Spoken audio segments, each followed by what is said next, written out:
ఇల్లు వేరు, వ్యాపార స్థలం వేరు.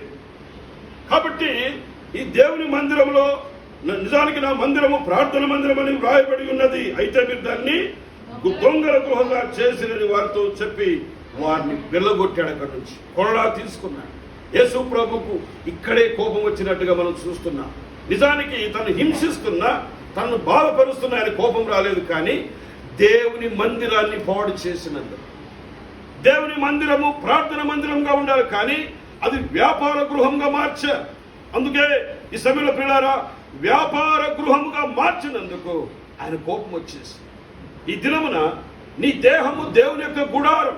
ఈ గుడారంలో నీ ఆలోచనలు ఉండొచ్చు, కానీ దేవునికి ఇవ్వాల్సిన ప్రాధాన్యతను ఇవ్వకపోతే, ఇతరమైన వాటికి నువ్వు లేకపోతే ఇతర ఆచారాలు, ఇతర అలవాట్లకి నువ్వు ప్రాధాన్యత ఇచ్చి దేవునికి ప్రాధాన్యత ఇవ్వకపోతే